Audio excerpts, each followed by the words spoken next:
वह वहां का प्रसिद्ध आदमी है और तुम्हें उसका मकान बगैर दिक्कत के मिल जाएगा। मुबारक को जब मालूम होगा कि तुम मेरे पुत्र हो तो वह उस जगह ले जाएगा जहां से नवी मूर्ति तुम्हें मिल सकती है। यह पढ़कर जैन उस सनम और धन दौलत को भूल गया और उसे नवी मूर्ति प्राप्त करने की धुन सवार हो गई। उसने अपनी मां से कहा, अम्मा, अब मैं नवी मूर्ति पाए बगैर नहीं रह सकता, मैं फिर काहिरा जाऊंगा। उसकी मां बोली, अब मैं तुम्हें कैसे रोक सकती हूं? तुम ऐसे महान सिद्ध के आदेश पर काम कर रहे हैं जो सर्वज्ञ है। तुम्हें उसके आदेश के पालन से कोई हानि नहीं हो सकती। तुम राज्य प्रबंध की भी चिंता न करो, मैं मंत्री की सहायता से सब संभाल लूंगी। लेकिन अब तुम पहले की तरह अकेले न जाना। अब की बार तुम्हें अकेले जाने का आदेश भी नहीं दिया गया है। चुनांचे दूसरे दिन जैनुस सनम कुछ चुने हुए सेवकों को साथ लेकर काहिरा की ओर चल दिया। कुछ दिनों बाद वह वहां कुशल पूर्वक पहुंचा। वहां जाकर लोगों से बातचीत की तो मालूम हुआ कि मुबारक सचमुच ही वहां का विख्यात नागरिक है। बादशाह को उसका घर ढूंढने में कोई कठिनाई नहीं हुई। उसका भवन विशाल था। दरवाजे पर आवाज लगाने पर एक नौकर ने द्वार खोला। जैनुस सनम ने कहा, मैं परदेशी हूं। तुम्हारे स्वामी की उदारता के बारे में बहुत कुछ सुना है।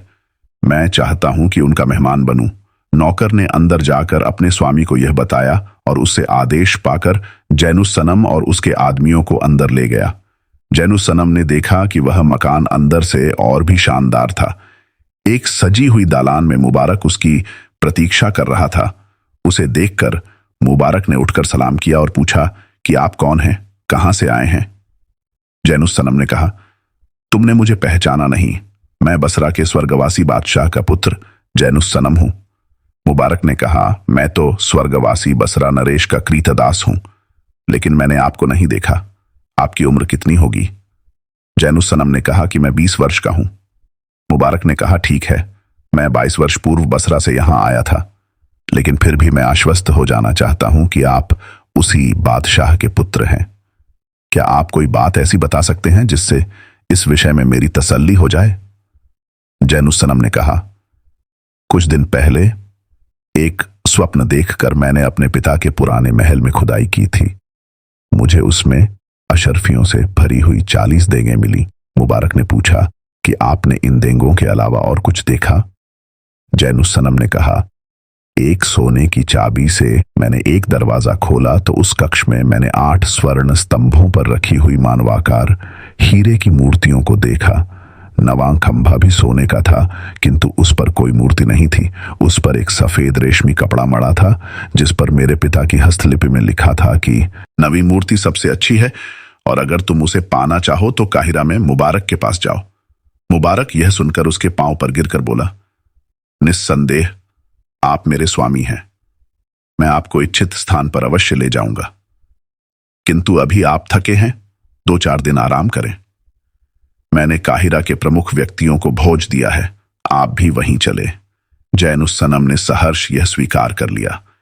मुबारक उसे भोज स्थान पर ले गया और स्वयं सेवकों की भांति बादशाह जैनुस सनम के पास खड़ा रहा।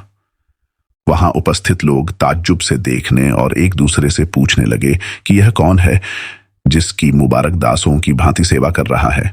जब सब मेहमान खाना खत्म कर चुके तो मुबारक ने उनसे कहा, आप लोग आश्चर्य में होंगे कि मैं इस नवयुवक की इतनी सेवा क्यों कर रहा हूं। आश्चर्य की कोई बात नहीं है। ये बसरा के बादशाह हैं। मैं इनके पिता का गुलाम था। वे मुझे मुक्त करने से पहले मर गए, अतएव अब मैं इनका गुलाम हूं। ये अपने पिता के एकमात्र उत्तराधिकारी हैं।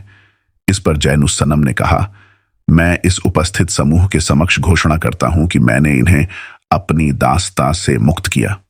सिर्फ एक बात जो अभी मैंने इनसे कही है, इन्हें करनी पड़ेगी।